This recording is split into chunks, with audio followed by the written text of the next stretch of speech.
ఉంటుంది అనేది నా యొక్క అభిప్రాయం. ఇంకోటన్నా మీరు పంట సాగు చేయాలి, పంట సాగు చేయాలి, చీనీ తోట సాగు చేయాలి, ఎంత ఖర్చు అవుతుంది?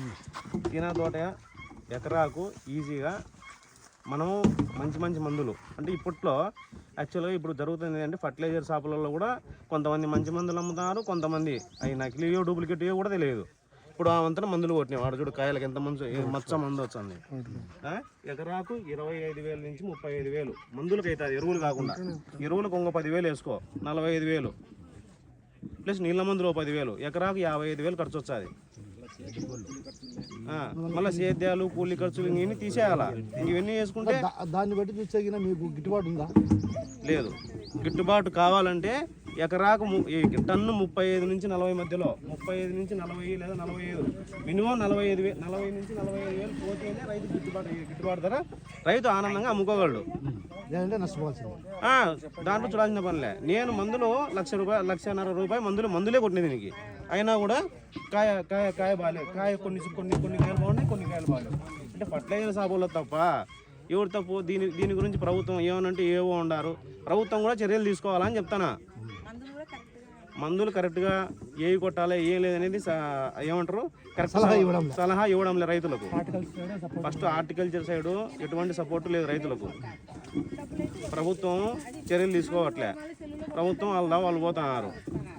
ప్రభుత్వం చేయాల్సిన పని ఏంటంటే రైతుల్లో కొంతమంది పెద్దోళ్ళు ఉంటారు కదా, మేమని కాదు, ఎవరైనా కానీ రైతులకు సంబంధించిన పెద్దోళ్ళు ఉంటారు కదా, అందరూ నాయకులు ఉంటారు. వాళ్ళని కూర్చోబెట్టి అనంతపూర్ కానీ పులివెందులలో రోజు ఏమన్నాడు ఆయన, ఇప్పుడు కాదు 2 ఏళ్ల క్రితం మాట, మరి కాదున్నా ఇంత 14,000 అడుగుతాను టన్ను రైతు నష్టపోడన్నా అంటే రైతే అమ్ముకుంటాడు అయితే పోయి అంటాడు.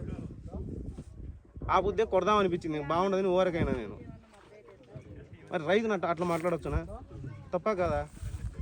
పద్దెని లేచే మందులు కొట్టి ఎండనక వాననక గాలనక కష్టపడి కూలోళ్ళకు లెక్క ఉందో లేదో ఇంట్లో వడ్డీలకు తీసుకొచ్చి కూలోళ్ళకు డబ్బులు ఇచ్చి కష్టపడి రైతు పండించాడు. మరి రైతుని మీరు చూసుకోలేకపోతే ఎట్లా? ఎకరా ఇప్పుడు అట్లనే కాదన్నా.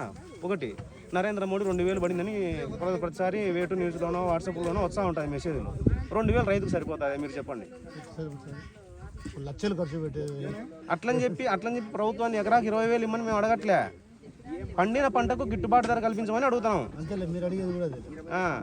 అట్లా దేశంలో ఉండే రైతులందరికీ ఎకరాకు 40,000 అంటే ప్రభుత్వం దగ్గర కూడా డబ్బులు దొరకొచ్చాయి, కానీ పండిన పంటకు గిట్టుబాటు ధర కావాలని అడుగుతున్నాం.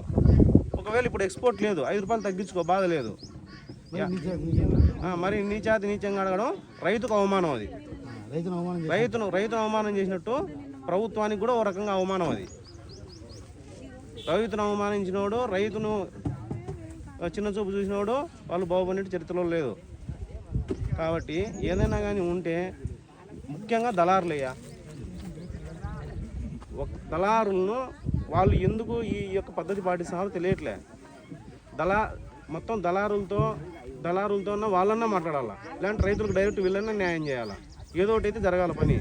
ఇట్లా ఈ విధంగా జరగకపోతే రైతు తీవ్రంగా నష్టపోతాడు. ఇప్పుడే కాదు, ప్రతిసారి నష్టపోతాడు. రైతు పంట సాగు చేయలేడు, ఆల్రెడీ ఇప్పుడు సాగు చేయలేడు. ఎందుకంటావా? గడ్డి మందు వద్దన్నారు, అయినా కొంతమంది కొడుతున్నారు. దాన్ని పూర్తిగా నిషేధించాలా లేదా? నేను ఈ తోటలో గడ్డి మందు కొట్టలే, రోజు గడ్డి తీపిస్తాను. ఎందుకు? గడ్డి మందు కొడితే క్యాన్సర్లు వస్తాయని. దాన్ని పూర్తిగా నిషేధించాలా. మళ్ళీ బ్లాక్లో అమ్మేది ఇట్లా చేస్తున్నారు, అది తప్పే కదా. దానివల్ల భూమిలో సారం దెబ్బతింటుంది. రేపొద్దున సీనా చెట్లు కాదు, మొక్కజొన్న తప్ప వేరే పంట పండిలేవు నువ్వు. అది కూడా కరెక్టే కదా. మరి అది కూడా పూర్తిగా అరికట్టాలి కదా. ఎందుకు అరికట్టలేకున్నారు? గెట్ల కంటే కొట్టుకో ఏదో సంథింగ్, తోటంతా కొడితే మనకు నష్టమే కదా. ఇది కూడా రైతులు గ్రహించాలా.